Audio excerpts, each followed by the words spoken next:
हाँ जी। आज का जो टॉपिक हमारा वो है mass communication. To communicate with a large group of people we need to have a greater medium of communication. This should have a wider reception which reaches the public fast, and this need was always felt by the artists and political leaders alike.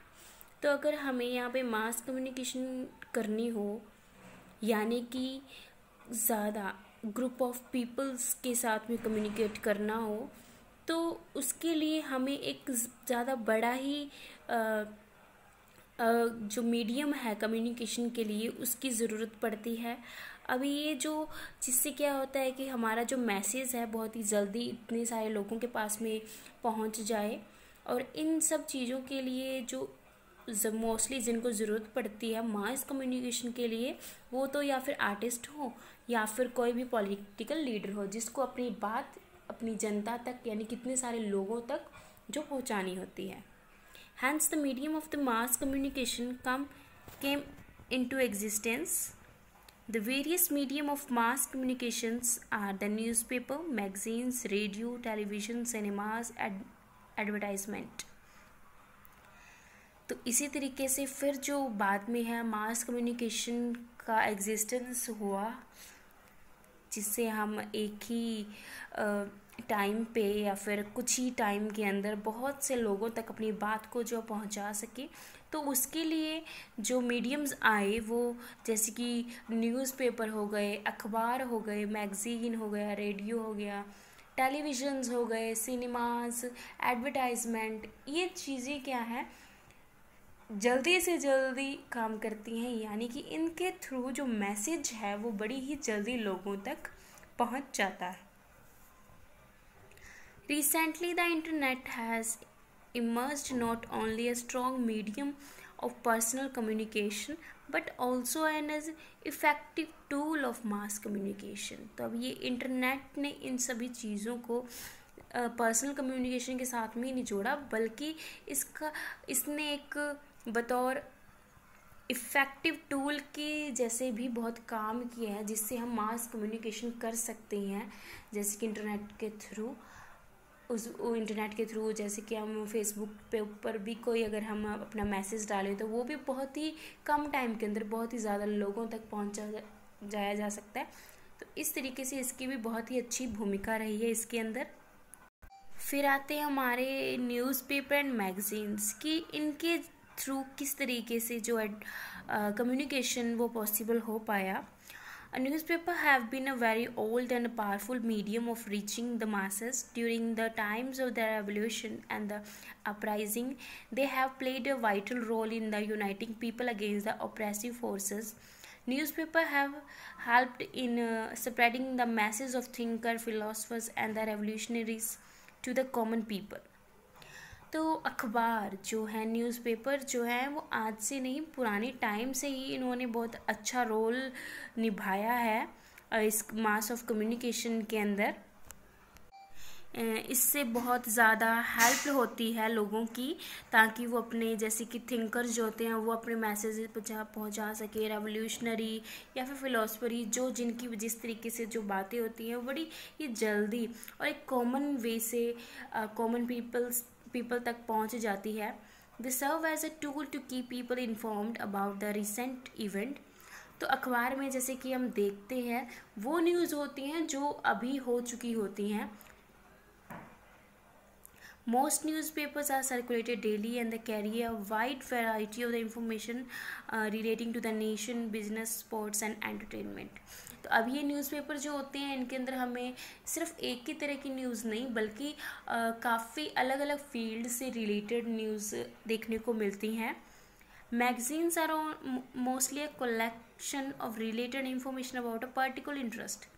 और magazine एक ऐसी चीज़ आती है जिसके अंदर सिर्फ एक particular interest को लेके, एक पर्टिकुलर चीज़ को लेके उसके अंदर इंफॉर्मेशन होती है. Thus these magazines are on fashions, politics, entertainment and etcetera. तो ये भी न्यूज़पेपर के जैसे इन सभी चीज़ों के ऊपर जो डिपेंडेंट होती हैं. That cater to a specified readership. They are usually printed on periodic basis and in many languages. तो ये जो मैगज़ीन्स होती हैं ये कलरफुल भी होती हैं, प्रिंटेड भी होती हैं, और काफ़ी लैंग्वेजेस के अंदर भी मैगज़ीन जो है वो अवेलेबल होती हैं। जैसे कि हमारे न्यूज़पेपर होते हैं, अभी हर मतलब वर्ल्ड की इतनी सारी जगहों पे न्यूज़पेपर जो डिस्ट्रीब्यूट होता है, सर्व होता है डेली, तो वो भी अलग अलग जगहों पे अलग अलग लैंग्वेजेस के अंदर होता है, ताकि जो ऑर्डिनरी पीपल जो हैं उनको समझने में आसानी हो और वो न्यूज़ जो हैं वो अच्छे से ले पाएँ, किस तरीके से वो अप टू डेट रह पाएँ अपने आसपास से कि क्या हो रहा है उनके आसपास। Then comes radio. Radio is an audio device that caters to wide range of audience. It broadcasts news, music and stories that interest the audience in general. Since the invention in 1886 by Guglielmo Marconi, radio has been a great source of the entertainment and the information for the rural and urban population alike. फिर जो radio का invention हुआ 1886 के अंदर गुगलिल्मो macaroni के through, तो उन्होंने इस जो रेडियो एक एज ए एंटरटेनमेंट सोर्स के ज़रिए मतलब कि तौबतौर उनको डेवलप किया इसको। और इससे क्या होता था कि ये कि एक ऑडियो डिवाइस थी, सिर्फ इसके अंदर ऑडियो जो है आवाज़ जो है वो सुनाई पड़ती थे और रेडियो के अंदर। और इसके थ्रू क्या होता है कि काफ़ी रेंज के अंदर जो ऑडियंस को जो वो वाइड रेंज के अंदर ऑडियंस को ऑडियो सुनाई देता है। जैसे कि इसके अंदर ऑडियो के अंदर जो न्यूज़ हैं वो भी बोली जाती हैं, तो वो लोग उनको बैठ के सुनते हैं।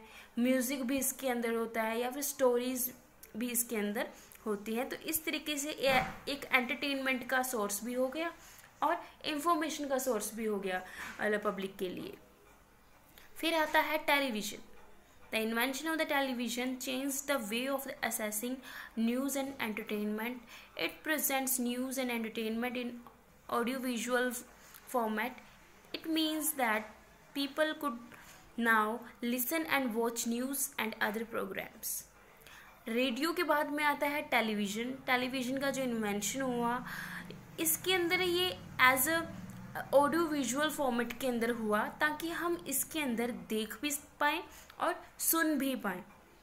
यानी कि जो भी अगर न्यूज़ वगैरह है भी अगर उनको भी अगर हम देखें तो वो हमें प्रेजेंट हो, विजुअली हमें प्रेजेंट हो। जैसे कि हम आज के टाइम पे अगर हम न्यूज़ देखते हैं तो वहाँ पे जर्नलिस्ट जो अपना न्यूज़ बोल रहे हैं हम उनको देख रहे हैं, साथ में वो पिक्चर शो कर रहे हैं तो हम भी उनको देख पा रहे हैं।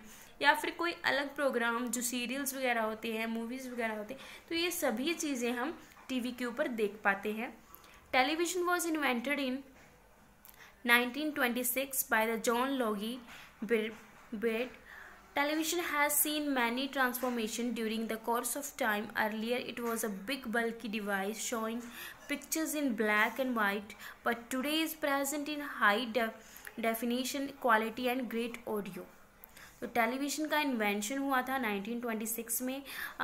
किसने इसको इन्वेंट किया था? जॉन लॉगी ब्रेड ने।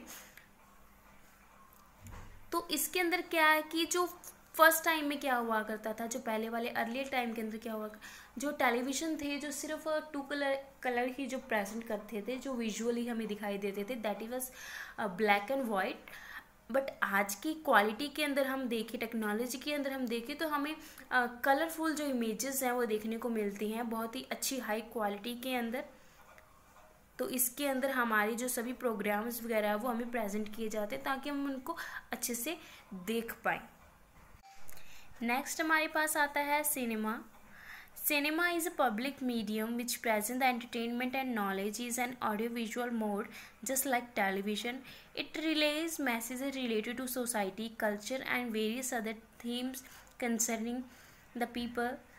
It has been providing entertainment to the people for a very long time and now has become a full-fledged industry. It brings people from different walks of life together. TV के बाद में cinema का introduce होना।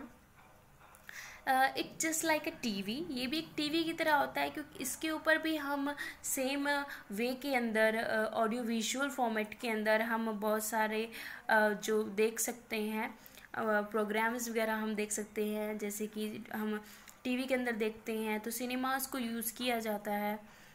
इसके through भी अच्छे messages जो हैं, जो कंसर्निंग पीपल को लेके है, जो वो भी अच्छे कम्युनिकेट किए जाते हैं। और इसने सिनेमा ने इंडस्ट्री के अंदर भी बहुत अच्छी जगह बना ली है, क्योंकि इसके थ्रू क्या होता है कि बहुत ही अलग अलग जगहों के लोग वहाँ पे इकट्ठे होकर काम करते हैं, तो उन सभी चीज़ों को भी एक साथ में लाया है इस सिनेमा ने, और बहुत अच्छी जो अदाकारी है इसने निभाई है। एडवर्टाइजमेंट, फिर बात आती है advertisement. Advertisement is a way to publish a product in such a way that people get interested in buying it.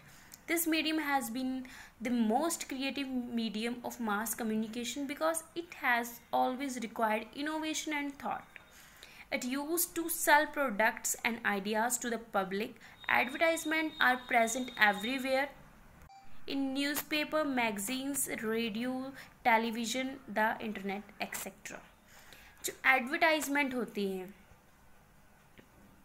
इनके थ्रू क्या है कि ये लोगों को इस तरीके से ये जो दिखाई जाती हैं अपने प्रोडक्ट को बेचने के लिए, जो लोग अपनी एडवर्टाइजमेंट जो देते हैं, यानी कि अपने प्रोडक्ट को इस वे के अंदर वो रिप्रेजेंट करते हैं ताकि जो लोग हैं उनको ख़रीदने में दिलचस्प हो जाएं, उनका इंटरेस्ट वो ले पाएँ। इसीलिए उनको इतना क्रिएटिवली बनाया जाता है ताकि वो लोगों के थॉट्स को कैच करे, उनको लेके, और इसी तरीके से क्या हो जाए कि जो कंपनीज़ हैं अपना प्रोडक्ट है वो इजीली बेच पाएँ, क्योंकि लोगों के अंदर वो इंटरेस्ट पैदा हो जाता है उस प्रोडक्ट को लेके। क्योंकि जो एडवर्टाइजमेंट है बड़े ही मतलब कि लोगों को इंटरेस्ट को देखते हुए बनाई जाती हैं। तो ये जो एडवर्टाइजमेंट्स हैं ये कहीं पे भी प्रेजेंट होती हैं, जैसे कि किसी न्यूज़पेपर के अंदर, मैगजीन्स के अंदर, रेडियो, टेलीविज़न या फिर इंटरनेट के ऊपर कहीं पे भी एडवर्टाइजमेंट हमें अवेलेबल हो जाती हैं।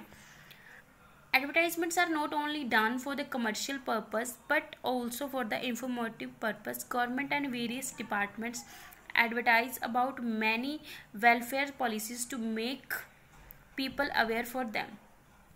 तो ये सिर्फ जो एडवर्टाइजमेंट है ये सिर्फ कमर्शियल पर्पस के लिए नहीं, कि यानी कि सिर्फ एक प्रोडक्ट बेचना है उसके लिए एडवर्टाइजमेंट की, बल्कि और अच्छे कारण भी होते हैं जो हमारे लिए जो अच्छे होते हैं उनके ऊपर भी एडवर्टाइजमेंट बनाई जाती है। सरकार ऐसे डिपार्टमेंट्स को एडवर्टाइज बनाने देती है ताकि जो लोग हैं उसको देखकर अवेयर हो पाएँ उन चीज़ों को देख के।